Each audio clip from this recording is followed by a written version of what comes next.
श्री गणेशाय नमः। ॐ श्री सरस्वत्यै नमः। ॐ श्री सद्गुरुभ्यो नमः। ॐ भागवत भगवान की जय। नमः श्री परमहंस स्वादित चरणकमल चिन्मकरन्दाय भक्तजनमानस निवासाय श्रीरामचन्द्राय वागीसायस्य वदने लक्ष्मी यस्य च वक्षसि यस्यास्ते हृदये संवित् तं नृसिंहमहं भजे। सच्चिदानन्दरूपाय विश्वोत्पत्त्यादिहेतवे तापत्रयविनाशाय श्रीकृष्णाय वयं नमः। नारायणं नमस्कृत्यं नरं चैव नरोत्तमं देवीं सरस्वतीं व्यासं ततो जयमुदीरये। श्रीकृष्णाय वासुदेवाय हरये परमात्मने प्रणतक्लेशनाशाय गोविन्दाय नमो नमः। यं प्रवचन्तमनुपेत्यापेतकृत्यं त्वयिपायनो विहरकातर आजुहाव पुत्रेति तन्मयतया तरवोऽभिनेन्दुः तं सर्वभूतहृदयं मुनिमानतोऽस्मि। जन्माद्यस्य यतोऽन्वयादितरद चार्थेष्वभिघ्नस्वराट् तेने ब्रह्महृदाय आदिकवये मुह्यन्ति सूरयः तेजो वारिमृदां यथा विनिमयो यत्र त्रिसर्गो मृषा धाम्ना स्वेन सदा निरस्तकुहकं सत्यं परं धीमहि। नमो भगवते तुभ्यं वासुदेवाय धीमहि प्रद्युम्नाय निरुद्धाय नमः संकर्षणाय च। ॐ नमो भगवते वासुदेवाय।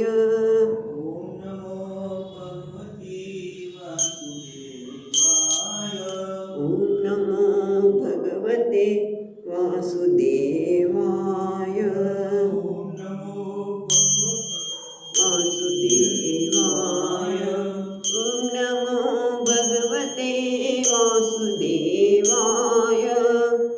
नमो भगवते वासुदेवाय।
વાસુદેવાય હરિ વાસુદેવાય વાસુદેવાય હરિ વાસુદેવાય વાસુદેવાય હરિ વાસુદેવાય વાસુદેવાય હરિ વાસુદેવાય વરાહ રૂપે હરિ વાસુદેવાય વરાહ રૂપે હરિ વાસુદેવાય કપિલ ભગવાન હરિ વાસુદેવાય કપિલ ભગવાન હરિ વાસુદેવાય નર નારાયણ રૂપે વાસુદેવાય નર નારાયણ રૂપે વાસુદેવાય વાસુદેવાય હરિ વાસુદેવાય વાસુદેવાય હરિ વાસુદેવાય વાસુદેવાય હરિ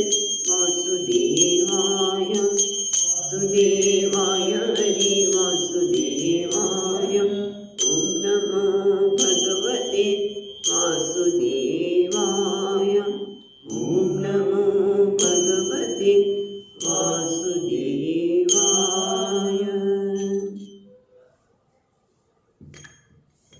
તો આપણે ચોથા સ્કંધમાં ત્રીજો અધ્યાય જોઈ રહ્યા છીએ. ત્રીજા અધ્યાયમાં આમ તો આપણે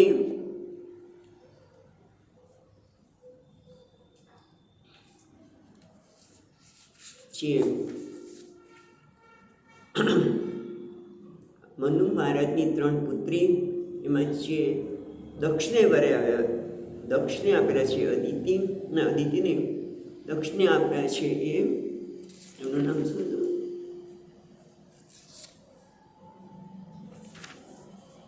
અહીં તો ઘણું આગળ નીકળ્યું.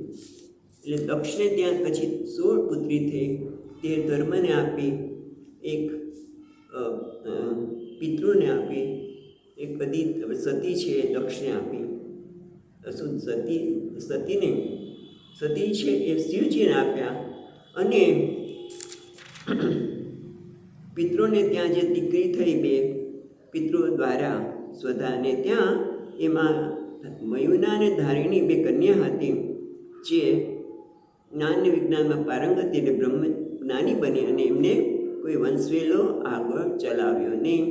એક છે પિતૃને આપી અને બીજી તે છે એ ધર્મને આપી અને બીજી સ્વાહા છે અગ્નિને આપી અને સ્વધા છે એ પિતૃને આપી. અને એક છે સતી, જેમની પુત્રી છે એ ભવને આપી, પણ તેમને ત્યાં પુત્ર થયો નહીં. કેમ? કારણ કે સતીએ યૌવન અવસ્થામાં પોતાનું શરીર શાંત કરી દીધું હતું માટે. એટલે તરત જ એમણે વિદુરજીએ પ્રશ્ન પૂછ્યો કે કેમ શાંત થયું? તો કે ભગવાનનો અનાદર કર્યો હતો. ત્યારે ભગવાનના અનાદરનો વાત કરી અને આપણે જોયું એ પ્રમાણે હવે કેવી રીતે આ ત્રીજા અધ્યાયમાં સતી કેવી રીતે બધા દેહ ત્યાગ કરવા માટે જાય છે એ પહેલાંની વાત થાય છે કે સતી પિતાના યજ્ઞોત્સવ માટે સતીજીનો આગ્રહ છે. તો આપણે ત્રીજા અધ્યાયમાં જોતા હતા એ પ્રમાણે એ કહે છે, પ્રશ્ન સરસ છે એટલે ફરી વાર જોઈએ છીએ. પહેલો શ્લોકમાં કહે છે કે જમાય અને સસરાને નિત્ય વેર હતું. નિત્ય તો વેર હોય તે શિવજીને કોઈના માટે વેર ન હોય, તો ભગવાન છે. પણ હા, દક્ષિણે હતું એનું કારણ પણ આપણે જોઈશું, બતાવ્યું છે. પણ બંનેને કેમ કહ્યું તો કે ક્ષત્રિય ન્યાય થઈ. શિવજીને નથી પણ દક્ષિણે છે માટે એમને પણ સાથે લઈ લેવામાં આવ્યા. એવું નિત્ય શબ્દનો અર્થ કર્યો. અને પછી આપણે જોયું એ પ્રમાણે જ્યારે યજ્ઞ થઈ રહ્યો છે, અહીં તો પતી ગયું છે. હવે આપણે જોયું એ પ્રમાણે બ્રહ્માજીએ દક્ષને બધા પ્રજાપતિના અધિપતિ બનાવ્યા. એટલે થોડુંક મત તો વધ્યો છે. અને એમણે વાજપેય યજ્ઞ કર્યો, કારણ કે એવું કહેવાય છે કે વાજપેયી યજ્ઞ કર્યા પછી એમણે વાજપેયી યજ્ઞ કર્યો અને એ કર્યા પછી બૃહસ્પતિ સૌ નામનું યજન કરવું જોઈએ. એટલે એ કરી રહ્યા છે. ત્યારે આકાશમાં સત્ય જોયું કે બધા વાતો કર્યા છે કે એમના પિતાને ત્યાં યજ્ઞ છે અને બધા જઈ રહ્યા છે. સુંદર સ્ત્રીઓ સજી ધજીને, જેમને દક્ષ સાથે એટલો બધો નજીકનો સંબંધ નથી, એવા ઉપદેવ ગંધર્વો વગેરે પણ જઈ રહ્યા છે. ત્યારે આપણે 8મા શ્લોકથી જોઈ રહ્યા છીએ કે સતી પોતાના પતિ પાસે જઈને વાત કરે છે કે આ બધા, હે વામદેવ, તમારા સસરા દક્ષને ત્યાં મહાન યજ્ઞનો આરંભ થઈ રહ્યો છે, તો આપણે પણ જઈએ. દેવતાઓ જાય છે માટે આપણે પણ જઈએ. ત્યાં જઈશું તો આત્મીયજનોને, બહેનોને પણ મળી નથી, માતાને પણ મારી મળી નથી, એમને મળવાનું થશે. એમની બહેનોની સાથે એમના પતિઓ પણ આવશે અને એથી આપણે પણ ત્યાં જઈએ અને આપણે પણ જે પહેરામણી મળશે સ્વીકારીશું. અને એટલું જ નહીં, બધાને મળવાનું થશે. યજ્ઞનો આરંભ થયો છે, યજ્ઞનું દર્શન થશે, ધ્વજાના પણ દર્શન થશે. યજ્ઞ ઉપર આટલો યુગ અથવા તો ધ્વજા, એના પણ દર્શન થશે. એટલે કદાચ શિવ, આપણે જોતા હતા એ પ્રમાણે શિવજી એમ કહેતા ભાઈ આટલી બધી જવાની ઉત્સુકતા કેમ છે? તો કે તમે અજન્મા છો, તમે આ માયાથી જે જગત રચ્યું છે ને, ત્રિગુણાત્મક જગત, એ તમને આશ્ચર્ય નહીં થાય, પણ મને તો જવાની ઉત્સુકતા છે. અને એટલું જ નહીં, મારી જન્મભૂમિના હું દર્શન કરવાની ઈચ્છા પણ રાખું છું. બહેનોને પણ મળવું છે, માતાઓને પણ મળવું છે, યજ્ઞના દર્શન કરવા છે અને આથી મારી જન્મભૂમિમાં દર્શન કરવા માટે જાઉં છું. એટલું જ નહીં, આમ તો સંસાર રહી છે અભવ. એમને કહે છે, હે અભવ, એ શિવજી, તમે તો સંસાર રહિત છો, તમને સંસારની કોઈ અસર થતી નથી. અને એટલા માટે બાંધવોનો વિયોગ શું થાય? કેટલા વખતથી આપણે કોઈને મળ્યા ન હોય તો એક પીડા કેવી હોય તમને ખબર પડે નહીં, પણ મને તો થઈ રહી છે. માટે મને તમે બધા જે રાજહંસો લઈને, બધા વિમાનો લઈને જઈ રહ્યા છે, તો મને પણ જવાની રજા આપો, આપણે બંને સાથે જઈએ. અને એવું જ છે ને શાસ્ત્રમાં કે મિત્ર હોય, પતિ હોય, ગુરુ હોય કે પિતાના ઘરે ન બોલાવ્યા હોય, આમંત્રણ ન હોય તો પણ જઈ શકાય. એટલે આપણે ભલે આમંત્રણ આપ્યું હોય પણ આપણે જઈ શકાય. જ્યારે સત્ય આવી રીતે પ્રાર્થના કરી કે તમે તો પ્રસન્ન થાવ, કરુણાના સાગર છો, વાંછિત ફળ આપવાળા છો, અને પાછા તમે એટલા કરુણા સાગર છો કે મને જે મને તત્વનું જ્ઞાન નથી, છતાં તમારા શરીરમાં અર્ધસ્થાન આપ્યું, અર્ધનારીશ્વર બનાવ્યા. આવા કરુણાના સાગર છો, માટે પ્રસન્ન થાવ અને મને મારી જે ઈચ્છા છે એ પૂર્ણ કરો. એ વખતે મૈત્રીએ કહે છે કે આ રીતે સતીએ જ્યારે પ્રાર્થના કરી ત્યારે ભગવાન જે યાગમાં દક્ષે એમનું જે અપમાન કર્યું હતું એ યાદ આવે છે. મર્મભેદી યાગનું સ્મરણ થયા આવ્યું. હવે પ્રશ્ન ત્યારે પણ કર્યો હતો, જરા જોઈ લેજો કે ભગવાનને દુઃખ થાય, ભગવાન છે, એમને કોઈ મર્મસ્થાન ઉપર શબ્દોની અસર થાય ખરી? તો આપણે જોયું હતું ત્યારે કે હા, આમ જ્ઞાનની દ્રષ્ટિએ તો આત્મારામ છે, એમને કશી અસર ન થાય, પણ અત્યારે એ શરીર ધારણ કર્યું છે, સતી સાથે લગ્ન થયા છે, એટલે એને અનુરૂપ જેમ રામજી પણ રામાયણમાં ક્રોધ કરે છે, રુદન કરે છે વગેરે, ખાલી દેખાવા માટે છે, એ પણ આપણે જોયું હતું. અને હવે ભગવાન 16મા શ્લોકમાં કહે છે કે તમે કહો છો એ સતી, એ શોભને તમે કહો છો સાવ સાચું છે કે ન બોલાવા હોય તો પણ જવું જોઈએ, પણ ક્યારે? કે જ્યારે તમારી સામેની વ્યક્તિમાં મદ ન હોય, ક્રોધ ન હોય, પ્રેમ જ હોય, અને કદાચ ભૂલી ગયા હોય તો તમે જરૂર જવું જોઈએ. પણ તમારા પિતા કેવા છે એના માટે આપણે 17મો શ્લોક ગઈ વખતે જોયો તો, ફરી એકવાર વાંચી અને આગળ જોઈએ તો 17મો શ્લોક, બરાબર, 4થા સ્કંદનો 3જો અધ્યાય 17મો શ્લોક. વિદ્યા તપો વિત્તવ પૂર્વય કુલૈ સતાં ગુણૈ ષડ્ભિરસત્તમૈર્ગૈ શ્રુતૌ હતાયામ કૃતમાનુદૃશઃ તપ્તા ન પશ્યંતિ ધામ ભૂયસામ. એટલે કે છે જે વ્યક્તિમાં આ 6 ગુણ હોય, વિદ્યા, તપ, વિત્ત, વપુડી, શરીર, વય અને કુલૈહિ, સતામ ગુણૈહિ, આ 7 વસ્તુ જો સત્પુરુષોમાં હોય તો એ દીપી ઉઠે છે. જેમ કે ત્યાં વાત કરે છે કે જેમ કે સત્પુરુષમાં વિદ્યા હોય, જ્ઞાન હોય, તેમાં વિનય આવે. આપણે પ્રહલાદજીમાં જ્ઞાન થયું, ભગવાન ગયા જ્ઞાન પ્રાપ્ત કર્યું, ભગવાનના ભક્ત બની ગયા. જ્યારે એ જ જ્ઞાન હિરણ્યકશ્યપમાં અહંકાર લાવ્યો કે હું જ ભગવાન છું, બધા મને ભગવાન તરીકે માનો. એટલે એ બંને બતાવે છે કે જે સત્પુરુષોમાં એ ગુણ બની જાય છે, પણ અસત્પુરુષો જે બીજા લોકો છે એ દુર્જન માટે એ અવગુણ બની જાય છે. એ બધા જ વસ્તુ હોય છતાંય અવગુણ બની જાય છે. પછી વિદ્યા, પછી તપ. તપના કારણે બ્રહ્માજી તપ કરીને સર્જન કર્યું, અને એ જીવને કશ્યપે તપ કરીને શું કર્યું? સૃષ્ટિનો સંહાર કર્યો. હું રાજા બની છું, હું ભગવાન બની છું. એટલે કેટલો મોટો સંહાર એમણે કર્યો. બધા દાખલા આપણે જોઈ શકીએ છીએ. વિત્ત એટલે ધન. જે ધન હોય તો એ ધનનો શું ઉપયોગ હોય? જે ભક્ત છે, જે વૈષ્ણવ છે, એ શું કરે છે? ધનથી ભગવાનની સેવા કરે છે, દાન આપે છે, બીજાને ઉપયોગી થાય છે. જ્યારે નલ, કુબેર વગેરે પાસે ધન આવ્યું, નલ કુબેર એટલે કોણ? કયા તો કુબેરના દીકરા છે નલ કુબેર. એની પાસે તો ધન આવવાથી વ્યસન વધ્યું, વિરાંગનાની સંમતિ થઈ, વિલાસ વધ્યો. એ કેટલાક લોકોમાં વિલાસ વધે જ્યારે બીજા પૈસાનો સદુપયોગ કરે, ભગવાનની માટે નવાની વસ્તુ અર્પણ કરે, દાન કરે, બીજાને ઉપયોગી થાય. એટલે આ બંને છે. પછી શું કહે છે? વિદ્યા, તપ, વિત્ત, વપુહુ અને યૌવન.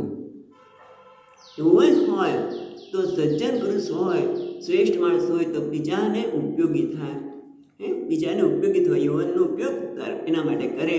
તો ખલ પુરુષો હોય ખોટા માર્ગે જાય. નહીં તો કુલમાં પણ જો વપુ, વય, શરીર, પછી કુલ. તમે કુલના સંદર્ભમાં જુઓ તો રઘુકુલ. રઘુકુલમાં રઘુ રાજાએ કૌત્સ નામના એક શિષ્ય છે, એના સંદર્ભ થોડી વાત કરું કે કૌત્સ વગેરેને માટે એમણે પોતે શું કરેલું? અતિથિ સત્કાર માટે, પોતે વચન માટે બધું સર્વસ્વ દાન કર્યું. એ તમને ખબર હશે, કૌત્સ એ ગુરુજીએ દક્ષિણા પૂરું થઈ ગયું ભણવાનું, ત્યારે કંઈ માગ્યું નહીં. પછી બહુ કીધું તો કે તો એટલા કરોડ, એટલા સોનામાં લાવી આપ. એટલે હવે તો કે આ તો મુશ્કેલી થઈ. એ રઘુરાજા પાસે ગયા અને રઘુરાજાએ બધું દાનમાં કરી દીધું. બ્રહ્મચારી આવ્યા, એને દક્ષિણા માટે આપવાની હા પાડી, પણ એમણે તો દાનમાં આપી દીધેલું. હવે શું કરવું? પછી એમના મંત્રી કંઈ કહ્યું હશે, અને લડાઈ કરીને પૈસા ધન લઈ શકાય, પણ એ કોના? પોતાથી નિર્બળને ત્યાં લડાઈ ન કરે. રઘુરાજા લોકો નિયમનું પાલન કરતા હતા. કે આ રઘુવંશમાંથી વાત આવે છે કે નિર્બળ ઉપર ચડાઈ કરાય નહીં, તો મારાથી બળવાન કોણ છે? તો કુબેર. એ કુબેર પાસે ચડાઈ કરો તો બધું સંપત્તિ મળે, અને હું આ કૌત્સને આપી દઉં. એટલે ખજાનામાં તો કશું હતું નહીં, બધું દાનમાં પાઈ ગયેલું. એટલે કુબેરને ખબર પડી કે આ મારા પર ચડાઈ કરશે તો હું તો હારી જવાનો છું, કારણ કે એની પાસે ધર્મ છે, એની પાસે સામર્થ્ય તો છે, શારીરિક સામર્થ્ય છે લડાઈ કરવાનું, પણ એની સાથે ધર્મ છે, સત્ય છે. એટલે હું એની સાથે ટકી શકીશ નહીં. કે રાતોરાત એના ખજાનામાં સુવર્ણનો વરસાદ કર્યો, જે બધી જ કૌશને આપી દીધી. એટલે ટૂંકમાં અતિથિ સત્કાર, કોઈ પણ આવ્યું હોય, એને વચન આપ્યું હોય તો વચન માટે બધું કરનાર છે કોણ? આવા કુળમાં જન્મેલા. જેમ દિલીપ પણ એ કુળમાં જન્મેલા ને. દિલીપ રાજા નંદીની ગાયને રક્ષણ કરવા માટે, કારણ કે ગુરુજી કહ્યું તો તમે નંદીને ચરાવવા લઈ જાઓ, અને નંદીને ચરાવવા જાય છે ત્યારે પેલી સિંહ આવે છે અને કહ્યું મને આ નંદીની મારો આહાર છે, તું મને આપી દે. તો કે તું મને ખાઈ જા, પણ નંદિનીને હું આપીશ નહીં. આવા કુળના લોકો એમના વર્તન દ્વારા આજે પણ આપણે એને યાદ કરીએ છીએ. જ્યારે એ જ ઋષિકુળમાં જન્મેલા કોણ? રાવણ વગેરે પુલસ્ત્ય કુળમાં જન્મેલા છે, ઋષિકુળમાં, પણ એ બધા કુળમાં જન્મેલા હોવા છતાં પણ એ કેવા બની ગયા? મતથી છકીને આજે પણ આપણે એને યાદ કરી શકીએ નહીં. એટલે ટૂંકમાં અહીંયા કહે છે, પિતા વિદ્યા તપ વિત્ત વપુર વય કુલૈહિ સતામ ગુણૈ, સત્પુરુષોમાં ગુણ બની જાય છે, જે અસત્પુરુષોમાં એ દુર્ગુણ બને છે. અને તારા પિતામાં બધા ગુણ છે, 6 વસ્તુ છે, પણ એ બધી કેવી બની ગઈ છે? આજે દુર્ગુણ બની ગઈ છે. એટલા માટે છેલ્લી લીટી જુઓ, સ્તબ્ધાન પશ્યંતિ હિ ધામ ભૂયસામ. જે સ્તબ્ધ બની ગયા છે આ 6 વસ્તુથી, જેનામાં અહંકાર આવી ગયો છે, એ વ્યક્તિ મહતામ ધામ, એ મહત એટલે મોટા પુરુષોનો જે પ્રભાવ છે એ જોઈ શકતા નથી. એની મહાનતાને એ જાણી, મહાન પુરુષની મહાનતાને આવા લોકો સમજી શકતા નથી. એને એમ થાય મારા જેવા જ મનુષ્ય છે, પોત્યા 5માં 6માં જેમ તારા પિતા આ 6 વસ્તુ છે, પણ એ કેમાં આવે છે? સત્પુરુષોમાં નહીં, અસતમાં છે. એટલા માટે એ સત્પુરુષોના પ્રભાવને જોઈ શકાય નહીં. એટલે ટૂંકમાં મારા પ્રભાવને, ભગવાનના પ્રભાવને. ત્યાં સુધી આપણે જોયું હતું. 18મો શ્લોક જોઈએ. નહીં તાદૃશાનાં સ્વજનવ્યપેક્ષયા ગૃહાન પ્રતિયાદનવસ્થિતાત્મનાં દિવ્યાગતાન વક્રધિયા વિચક્ષતે આરોપિત ભ્રૂભિરમર્ષણાક્ષિભિઃ. એટલે હવે કહે છે કે સતી તમે જુઓ, શું એ અભ્યગતાનામ, એ ત્રીજી લીટી પહેલાં જોઈએ છે, એ અભ્યગતાનામ વક્રધિયા અવિચક્ષતે. વક્રધિયા એટલે કુટિલ બુદ્ધિથી, એ અભ્યગતાનામ જે કોઈ એમના ઘરે આવે, અભ્યાગત એટલે જે કોઈ એમના ઘરે આવ્યું હોય એમના તરફ વક્રધિયા અવિચક્ષતે, એ કુટિલ દ્રષ્ટિથી જોવે છે. આરોપિત ભ્રૂભિઃ. પછી છે ને છેલ્લી બીજી ચોથી લીટી, આરોપિત ભ્રૂભિઃ અમર્ષણાક્ષિભિઃ. અમર્ષણ એટલે ક્રોધ, અને અક્ષય આંખ, એટલે ક્રોધભરી આંખેથી, અને આરોપિત ભ્રૂ એટલે આમ ભ્રમર ઉપર ચડાવી અને ક્રોધભરી આંખેથી જે જુએ છે. કોને? પછી આગળ કહે છે, કુટિલ બુદ્ધિના કારણે પોતાને ત્યાં આવેલા લોકો સામે ભવા ચડાવે છે, ગુજરાતી કહે છે, અને ક્રોધભરી દ્રષ્ટિએ જુએ છે. તેમાં ન એ પછી હવે પહેલી 2 લીટી પહેલાં જોઈએ. પહેલાં આપણે ત્રીજી અને ચોથી જોઈ. પહેલી લીટીમાં જોઈએ તો ન એતાદૃશાનાં સ્વજન વ્યપક્ષયા ગૃહાન પ્રતિયાદ અનવસ્ત આત્મનામ. હવે આપણે એ જોઈએ. ન એતાદૃશાનામ સ્વજન વ્યપેક્ષયા. સ્વજન વ્યપેક્ષયા એટલે સ્વજન બાંધવો માનીને, આ મારા સ્વજન છે, મારા ભાઈ બહેનો છે. વ્યપેક્ષા એટલે સ્વજન બાંધવ માનીને ન એતાદૃશમ આવા લોકોના ઘરે ગૃહાન ન પ્રતિયાદ ત્યાં જવું જોઈએ નહીં. કારણ કે એ લોકો કેવા છે? અનવસ્થિતાત્મના છે ને. ગૃહાદ પ્રતિયાદ અનવસ્થિત આત્મનામ. એટલે અનવસ્થિત એટલે કે જેનું ચિત્ત સ્થિર નથી. આત્મનામ એટલે મન, અવ્યવસ્થિત ચિત્તવાળા, જેનું ચિત્ત સ્થિત નથી, અર્થાત અવ્યવસ્થિતાનામ એટલે અવ્યવસ્થિત ચિત્તવાળા, ત્યાં તેમને સજ્જન માનીને જવું જોઈએ નહીં. જે લોકો આવે છે અને કુટિલ બુદ્ધિની રીતે એની તરફ ભવા ચડાવે છે, ક્રોધભરી આંખે જોતા હોય એને, એટલે કારણ કે એનું મન કેવું છે? અવસ્થિત ચિત્તાનામ, એવું જેનું ચિત્ત સ્થિત નથી, એવા લોકોને ત્યાં સ્વજન માનીને, ભલે પોતાના સ્વજન હોય તો પણ એના ઘરે જવું જોઈએ નહીં, એની તરફ ન જવું જોઈએ. એટલે કે છે એતાદૃશાનામ ગૃહાન પ્રતિયાદ, એમના ઘરે પણ ન જવું જોઈએ, એની તરફ વિચાર પણ ન કરવો જોઈએ, ન જોઈએ. એ સતી તમે જવા માગો છો, પણ આવું છે કે સ્વજન બાંધવ માનીને ઘરમાં ન જવું કે ન તેમના પ્રતિ જોવું જોઈએ. કારણ કે કેવા છે? અવસ્થિત ચિત્તનું કેવા છે? અવસ્થિત ચિત્ત એટલે શું? વક્રધિ છે. આરોપિત ભ્રૂભિઃ અને અમર્ષણ્ય 3 વસ્તુ છે એ બતાવે છે કે અનવસ્થિત ચિત્તાનામ, એનું ચિત્ત સ્થિત નથી, તો જ એ કોઈ આવનારની સામે ક્રોધભરી દ્રષ્ટિ ભવા ચડાવીને એની સામે જુએ. એટલા માટે તો પ્રશ્ન કરે છે, જાણે કે નનુ સ્વજનાનામ ગુહમ સરુદભી ગંતવ્યમ તેષામ દુષ્ટચેષ્ટતી ન સોઢવ્યમ.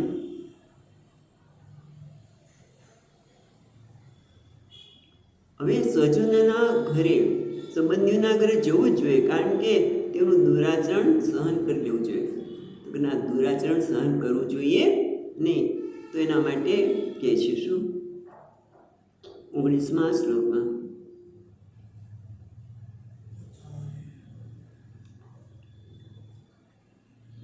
બંનેમાં આપણે કદાચ સ્વજન છે અને એવું કદાચ દુરાચરણ કરે તો કરે, સ્વજન છે ને એટલે જવું જોઈએ. તો કે ના, એવું નથી. આગળ કે છે, તથારિપિનર યતયતે સિદ્ધિમુખૈઃ શેતે દિતાંગો હૃદયેન દૂયતા સ્વાનામ યથા વક્રધિયામ દુરુક્તભિઃ દિવાનિશિં વ્યતપ્યતિ મર્મતાડિતઃ. એટલે કહે છે તથા, જો છે ને તથા રીભિઃ, રીભિ નથી, તથા અરીભિઃ ન વ્યથતે સિદ્ધિમુખૈઃ સત્સેતે અર્દિતાંગઃ. એટલું આપણે પહેલાં જોઈએ. તો કહે છે તથા અરીભિઃ, તથા શબ્દ પછી લઈશું. પેલા અરીભિઃ, અરીભિ એટલે શત્રુ, શત્રુ છે એ સિદ્ધિમુખૈઃ, એના સિદ્ધિમુખ દાણ કે બધા એના કોઈ ભલાના લીધે ઘાવ પડ્યો હોય એટલે કહે છે અર્દિતાંગ છે ને, સેતે પછી લઈએ, સેતે શુવે છે, અર્દિતાંગ એને રોગ બની જાય, એને એમાં બાણ માર્યો હોય કે એ અંગમાં પીડા થતી હોય, રોગ થતો હોય, તો પણ એટલું વ્યથિત થતા નથી એનાથી, પણ માણસ સૂઈ જાય છે. માણસ શત્રુએ કદાચ એને ઘાવ કર્યો હોય તો પણ એ સૂઈ શકે છે. બાણોથી ઘવાયેલા શરીરવાળો એટલી પીડા કરતો નથી, પણ એ નિંદ્રા એને આવી જાય છે. પીડા થતી હોય તો નિંદ્રા આવી જાય છે. પણ સ્વનામ યથા વક્રદિયામ દુરુક્તભિઃ દિવિનિશા તપ્યતિ મર્મતાડિતાનામ હૃદયે દુયતા. આગળ પછી આવશે હૃદયે દુયતા.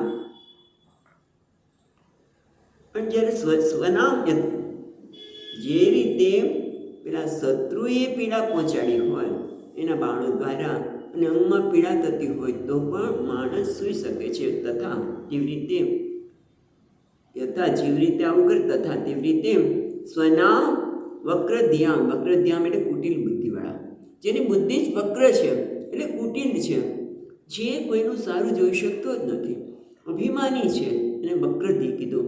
એવા વક્રધિ વડે એક વાત સ્વનામ, પોતાના જ માણસો, દુરુક્તભિઃ નિંદા વગેરે વચન દ્વારા, દુરુક્તિ એટલે ખરાબ વચન, ઉક્તિ એટલે વચન દ્વારા જ્યારે એ મર્મતાડિતમ, એના મર્માપદેશમાં એવા કટુ વચન બોલે કે આપણે હૃદય સોસરવા લાગી જાય. મર્મતાડિતઃ એ જેને હૃદય સોસરવા લાગી જાય એવા વચન જ્યારે કહેવામાં આવે છે ત્યારે હૃદયે દુયતામ, હૃદયમાં એટલી બધી પીડા થાય છે કે દિવાનિશિ તપ્યતિ, દિવસને રાહ દેતા આપે છે. એને રાત્રે ઓલું તો સૂઈ શકાય છે, પણ આ તો સુવા જ નથી મળતું. દિવસને રાત એના મર્મભેદી એટલે હૃદયને મીંદી નાખનારા એવા વચનો છે, એનાથી ઓલો દિવસને રાત સૂઈ શકતો નથી. શત્રુ સારો કે શત્રુએ પીડા આપી, પણ એ પીડા સહન થઈ શકે કે દવા કરો, પણ ઓલું જે સ્વજન છે, એ સ્વજન જ્યારે પોતાની વ્યક્તિ હોય, આ સ્વજન દ્વારા જ્યારે હૃદયને મીંદી નાખે, મર્મતાડિતઃ હૃદયને મીંદી નાખે એવા વચનો કહેવામાં આવે ત્યારે એ હૃદયમાં જે પીડા થાય છે ને એનાથી દિવસ રાત સૂઈ શકતો નથી. દિશા દિવાનિશમ તપ્યતિ, એ સતત બળતો જ રહે છે, નિંદ્રા આવતી નથી. માટે તમે જશો, પણ તમે જ્યારે સ્વજન દ્વારા આવી રીતે અપમાન થશો તો તમારી સ્થિતિ બહુ જ ખરાબ થશે. પણ તમે એવું કેમ વિચાર કરો છો, હું ત્યાં જાઉં તો આવું થશે એવી શંકા તમે કેમ કરો છો? તમે આવી શંકા કેમ કરો છો? જો પ્રશ્ન હોય, મયી તત્ર દત્તાયામ ન યમ શંકા, હું ત્યાં જોયેલા થશે એવી શંકા કરવાની જરૂર નથી. જો તમે એવું કહેતા હોય, એવું માના મોં ઉપર દેખાતું હશે ભગવાનને, એટલા માટે કહે છે.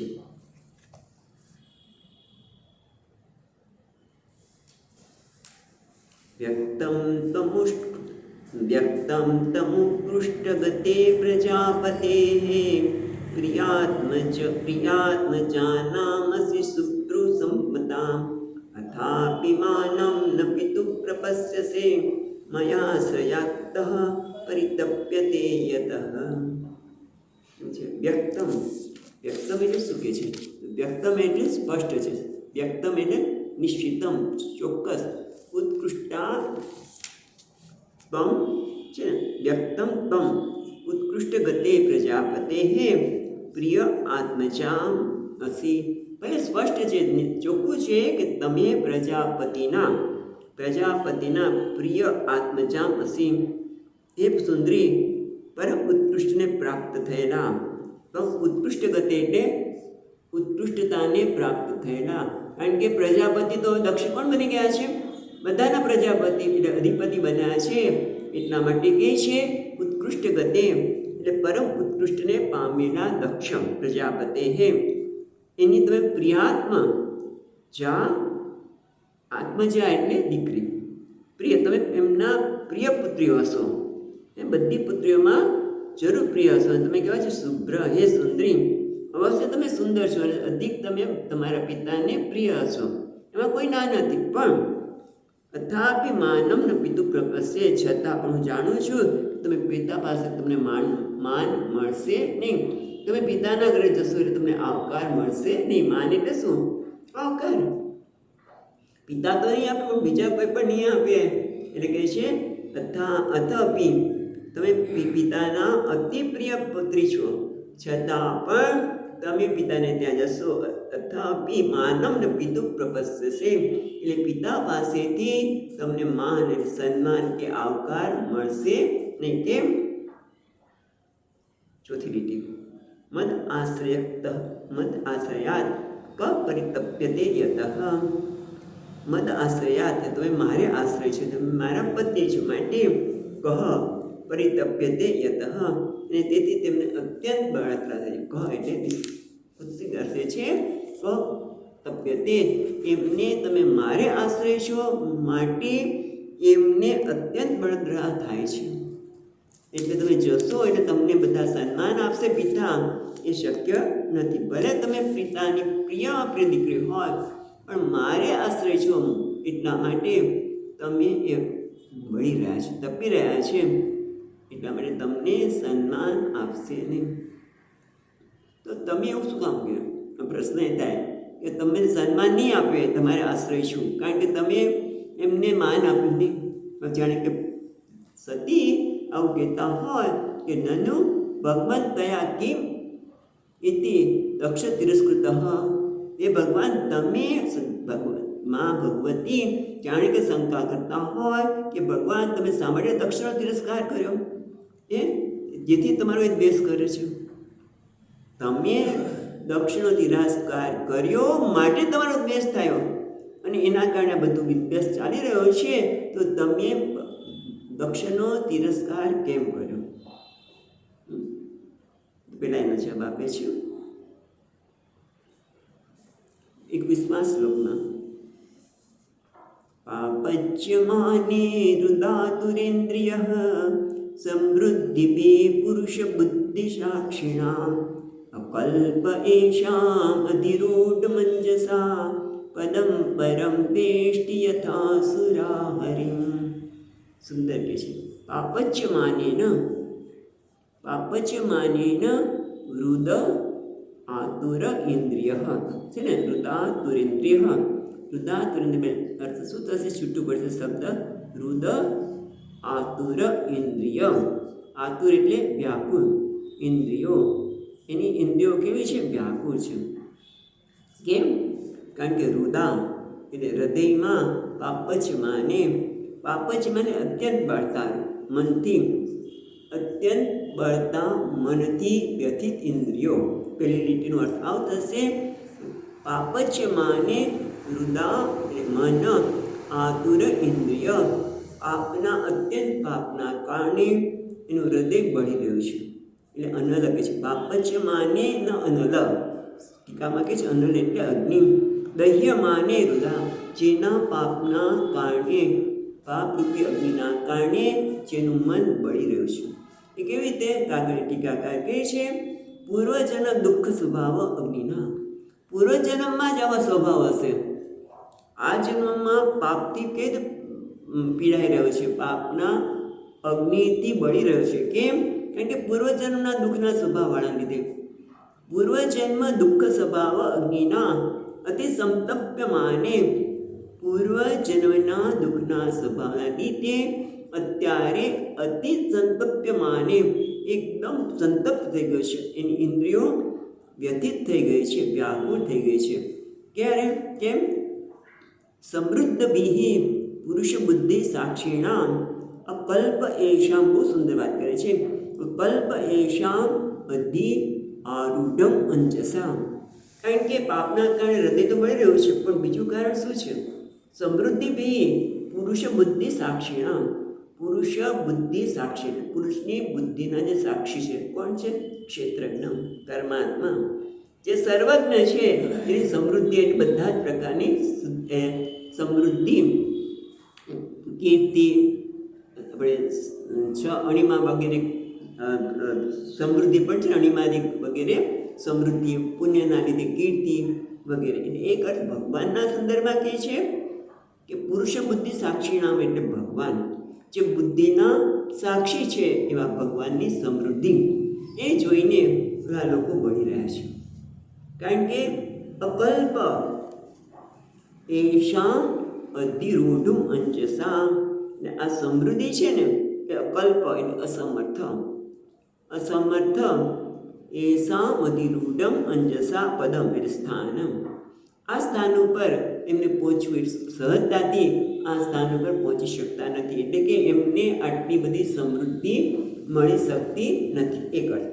હવે આપણે ભગવાન અર્થ કર્યો, પણ અહીંયા બીજો અર્થ પણ કહે છે કે પુરુષ બુદ્ધિ સાક્ષીણામ, એ જે પુરુષની બુદ્ધિ સાક્ષીણામ એટલે કોઈ જ્ઞાની છે, અને એની પુણ્ય જ્ઞાનીના પુણ્યને કીર્તિને જોઈને બીજી વ્યક્તિ વળે છે. આ તો સહજ છે કે કોઈની સમૃદ્ધિ જોઈને બીજી વ્યક્તિને બળતરા થવાની, કારણ કે પાપ કરવાના સ્વભાવ છે. માટે ત્યારે આનંદ હોય છે કે વાહ, આને આટલી બધી સમૃદ્ધિ છે, સારું છે, ભગવાનની કૃપા છે.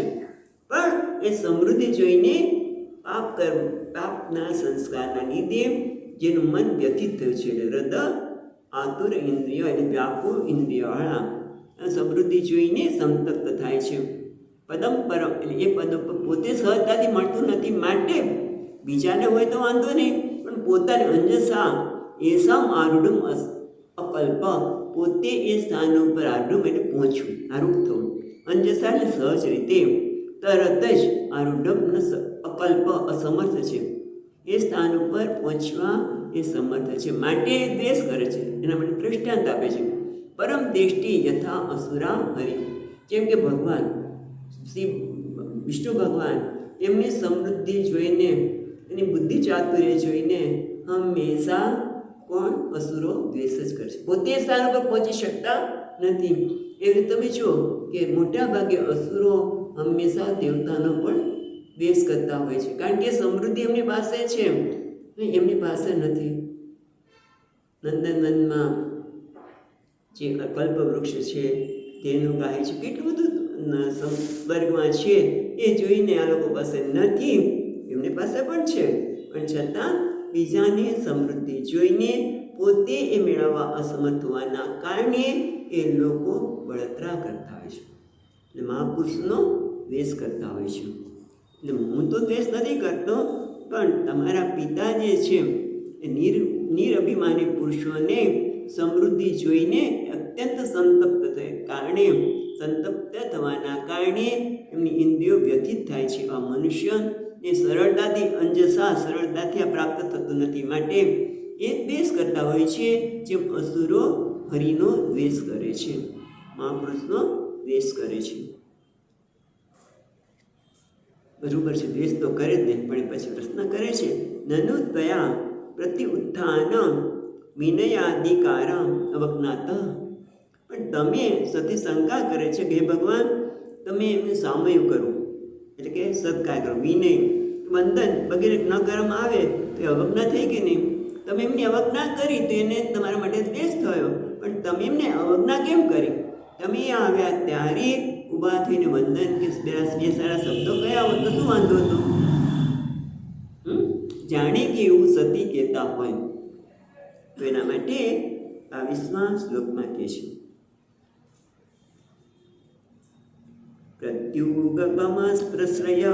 પ્રશ્રયાણિ વિવાદનમ વિધીયતે સાધુ મિથસ્સુ મધ્યમે પ્રાજ્ઞૈ પરસ્મૈ પુરુષાય ચેતસા ગુહાશયા એવ ન દેહમાનિને. પ્રત્યુગમ એટલે પ્રતિ ઉદ્ગમ, પ્રશ્રય એટલે વિનય, પ્રશ્રયાણા એટલે વિવાદન એટલે વંદન કરવું, વિધીયતે સાધુ મિથ સુમધ્ય મે એટલે સુમધ્ય મે એ મારા માટેનું સંબોધન છે. એ સુમધ્ય મે, એ સુમધ્ય મે એટલે એ કોમલાંગીની. આ તમે સામયું વગેરે વાત કરો છો ને, આ બધા ઉપચાર કોના માટે છે? પ્રતિ ઉદ્ગમ એટલે ઊભું થવું, પછી નમ્રતા બતાવી, અભિવાદન કરવું એટલે સામયું, વિનય અને વંદન વગેરે ઉપચાર છે એ કોને કરવામાં છે? લોકો દ્વારા પરસ્પર થતા હોય છે. સાધુ મિથ એ બધા વિધિયતે એ બધા એકબીજાની સાથે લૌકિક વ્યવહાર થતો હોય છે. પણ એ વખતે ખરેખર સન્માન આપે છે કોને આપે છે ખબર છે? કોઈ વ્યક્તિને જ્યારે આપણે નમન કરીએ છીએ એના શરીરને નહીં, એને સત્કાર કરીએ છીએ એમાં રહેલા વાસુદેવને, ભગવાનને. પણ સામાન્ય લોકોને ખબર હોતી નથી, એને તેમ જ થાય છે મારું સન્માન થાય છે. એટલે દેહમાનીના, જે દેહના અભિમાની છે એને તેમ જ લાગે છે મારું સન્માન થાય છે. પણ ખરેખર સન્માન તો એના હૃદયમાં રહેલા પરમાત્માનું થાય છે. તમે બહુ સુંદર છો. ઘણી વખત આપણને કોઈ વ્યક્તિને કહે તું બહુ સુંદર છો, કદાચ બહારથી સુંદર ન પણ હોય દેખાવમાં, પણ એનું હૃદય સુંદર હોય, એની અંદર ઉદારતા હોય, સેવા કરવાની ભાવના હોય, તે કહેવાય સુંદર છો. એટલે અહીંયા પણ કહે છે પ્રતિ ઉદ્ગમ હે કોમલાંગી, સામયું વિનય વગેરે ઉપચાર છે લોકો પરસ્પર કરવામાં આવે છે, એ બરોબર છે. પણ પ્રાજ્ઞે પરસ્મૈ પુરુષાય ચેતસા ગુહાશયાય એવ ન દેહ માનીને. એટલે કહે છે કે પ્રાજ્ઞ બુદ્ધિશાળી હવે તત્વજ્ઞાની, પ્રાજ્ઞ એટલે તત્વજ્ઞાની પુરુષો દ્વારા, તત્વજ્ઞાની દ્વારા શું છે? પુરુષા ચેતસા ગુહાશયાય એવ પરસ્મૈ.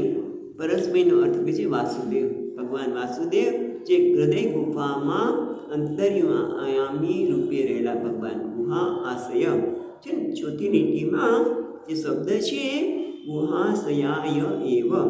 ગુહાશય એટલે હૃદય ગુફામાં અંતર્યામી રૂપે રહેલા પરસ્મૈ પરમાત્મા વાસુદેવ જે પરિપૂર્ણ છે, એ પરમેશ્વરને પ્રણામ થાય છે. ન દેહ માનીને, જે દેહને જ હું માને છે એને પ્રણામ નથી કરતા, કરાય છે તો પરમાત્માને, અને હું તો પરમાત્માને પ્રણામ કર્યા જ કરું છું. હરિની પૂજા કરવાથી સર્વની પૂજા થઈ જાય છે. એટલે આપણે અંદર ભગવાનને પ્રણામ કરતા હોય બધાને પ્રણામ થઈ ગયા. એટલે કહે છે ભગવાન શિવજી કે હું તો એના રહેલા પરમાત્માને પ્રણામ કરું છું, એ માટે ખરેખર કશું જ કરવાની જરૂર નથી. કેવી રીતે પછી કહેશે, પણ એ પહેલાં એક ટીકાકાર જે કહે છે જરા જોઈ લઈએ. તદ અર્ચનમ એવ, હરિની પૂજા કરવાથી સર્વની પૂજા થાય છે. શું કહે? સર્વદેવ નમસ્કારમ કેશવમ પ્રતિગચ્છતિ. એ કેશવને પ્રણામ કર્યા, બધા દેવતાને પ્રણામ થઈ ગયા. એટલા માટે કહે છે જેમ હવે પછી આવશે ભાગવતમાં આ સ્કંદમાં આવવાનું છે, એ અહીંયા આપણને ભાગવતના આ સ્કંદમાં 31મા અધ્યાયમાં આવશે. એ કહે છે જેમ વૃક્ષના મૂળને સિંચવાથી, જેમ વૃક્ષના મૂળને સિંચવાથી થળ અને શાખા અને ઉપશાખાને પ્રાણી મળી જાય છે, તૃપ્ત થાય છે કે નહીં? પછી લાવ ખબર છે, તો એકદમ યાદ આવ્યું કે એક શેઠે વાંદરાને રાખ્યો હતો. પાળ્યો તો પછી આમ કેળવી દીધું બરાબર, બધું એમનું કામ કરે. ઘણી વખત હોય છે કૂતરા પણ એમનું બધું શેઠે કામ કરે, કેળવા હોય તો પેપર આપી છે બધું કરે, કંઈક લાવવું હોય તો બાજુમાંથી લાવી આપે વગેરે. એમ વાંદરને કેળવેલો. અને પછી શેઠે કહ્યું કે હું બહારગામ જાઉં છું, તું એ બગીચામાં રહે અને રોજ પાણી પાજે. તો કે જરૂર. અને રોજ પાણી પાય, કારણ કે શેઠે કહ્યું છે. પણ જ્યારે શેઠ પાછા આવ્યા ત્યારે વૃક્ષ બધા બળી ગયા હતા. કેમ? તો કે એ પાણી અંદર પહોંચ્યું છે કે નહીં એ જોવા માટે. પણ મૂળને પાણી આપો તો વૃક્ષ બધા ડાળખાને બધાને પાણી મળી જવાનું છે, તૃપ્ત થઈ જાય. એટલે કહે છે જેમ વૃક્ષના મૂળને સિંચવાથી એનું થડ શાખાઓ તૃપ્ત થાય છે, જેમ પ્રાણને ભોજન કોને જોઈએ છે? પ્રાણને. બરાબર?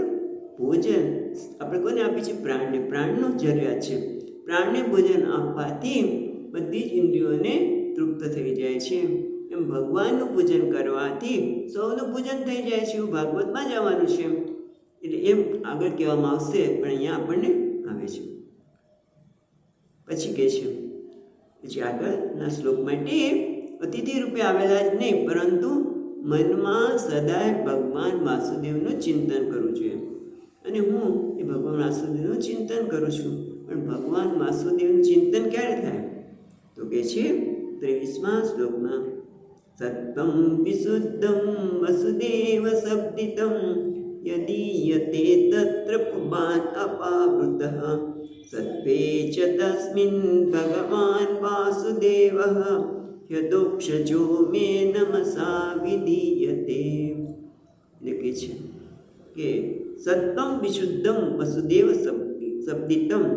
સત્વમ એટલે અંતઃકરણ, વિશુદ્ધમ એટલે શુદ્ધ, શુદ્ધ અંતઃકરણ, જે સત્વ શુદ્ધ અંતઃકરણ છે એને વસુદેવ શબ્દિતમ, એને વસુદેવ જ કહેવામાં છે, વાસુદેવ જ કહેવામાં આવે છે. જેનું અંતઃકરણ શુદ્ધ છે એ શુદ્ધ અંતઃકરણને જ વસુદેવ એવું કહેવામાં આવે છે. અને યતે એટલે પ્રકાશ છે. તત્ર પુમાન અપાવૃતમ, જે પુરુષને અંતઃકરણ શુદ્ધ થયું છે ત્યારે યત એટલે પ્રકાશ, જેના હૃદયમાં જ વાસુદેવ પ્રકાશી રહ્યા છે. કેમ? અપાવૃતમ, પેલું અજ્ઞાન તે અપાવૃત દૂર થયું છે, આવરણ. અંતઃકરણની અશુદ્ધિ જ્યારે દૂર થાય અને અંતઃકરણ શુદ્ધ થાય ત્યારે અંતઃકરણને જ વાસુદેવ કહેવામાં આવે છે. કેમ? એનું અંતઃકરણ પ્રકાશી રહ્યું છે. કારણ કે અપાવૃતમ એટલે અંતઃકરણમાંથી જે ગુરી તથા રાગ દેશ વગેરે દૂર થાય ત્યારે શુદ્ધ અંતઃકરણ બને. અપાવૃતમ પુમાન યદીયતે તત્ર સત્વે ચ તસ્મિન ભગવાન વાસુદેવ હિ અધોક્ષજ મે મનસા વિધીયતે. એટલા માટે કે છે ભગવાન વાસુદેવ સત્વે ચ તસ્મિન ભગવાન વાસુદેવે હિ અધોક્ષજ મે મનસા વિધીયતે. પહેલાં કહે છે વાસુદેવ ક્યાં રહે છે? તો જેનું અંતઃકરણ શુદ્ધ થયું છે ત્યાં વાસુદેવ પ્રકાશી જ રહ્યા છે. ભગવાન વાસુદેવ માયાના આવરણ રહિત ત્યાં પ્રગટ થાય છે. અને એવા શુદ્ધ અંતઃકરણમાં રહેલા હિ અધોક્ષજ, અધોક્ષજનો અર્થ આપણે આગળ પણ જોયો હતો, ઇન્દ્રિયાતીતમ. ભગવાન વાસુદેવ એટલે કોણ? નંદનંદન નહીં, પણ જે ઇન્દ્રિયાતીત છે. અધોક્ષજ ઇન્દ્રિયાતીત ભગવાન વાસુદેવને હું સદા નમસ્કાર કરું છું. જુદા નમસ્કાર કરવાની જરૂર નથી, દેહને નમસ્કાર કરવાની જરૂર નથી. હવે કહે છે